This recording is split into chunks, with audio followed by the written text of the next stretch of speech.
कौतुकाची छाप माझ्या पाठीवर पडते ना, तेव्हा लाखो मावांचे बळ माझ्या पाठीत आल्याने होतो, माझा पाठीत आल्याने होतो. आणि तेव्हा जिजाऊंनी त्याचे डोळे समोर झाले आणि त्याचे डोळे पुसले आणि म्हणाला, काय रे, काय नाव तुझं? तेव्हा तो म्हणाला, तान्हा. तान्हाजी मालुसरे, उमरेड गावचा जी. तेव्हापासून तो तान्हा जिजाऊंचा झाला, तो मरेपर्यंत स्वराज्याचा राहिला. तेव्हापासून तो तान्हा जिजाऊंचा झाला, तो मरेपर्यंत स्वराज्याचा राहिला.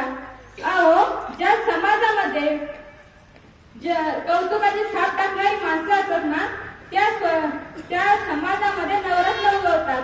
परंतु ज्या समाजामध्ये कौतुकाची छाप टाकणारी माणसं नसतात ना, त्या समाजामध्ये नवरत्न उगवत नाही. आणि हा सर्वात मोठा अध्याय आहे.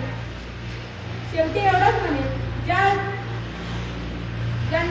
कसं जगावं हे श्री रामायण आम्हाला शिकवतं, कसं मरावं हे श्रीमद भागवत आम्हाला शिकवतं, कसं मरावं कसं जगावं हे आम्हाला श्रीमद रामायण शिकवतं, तर कसं मरावं हे आम्हाला श्रीमद भागवत शिकवतं. परंतु देशासाठी कसं जगावं हे छत्रपती शिवाजी महाराज आम्हाला शिकवतात, तर देशासाठी कसं मरावं हे आम्हाला छत्रपती संभाजी महाराज शिकवतात. धन्यवाद.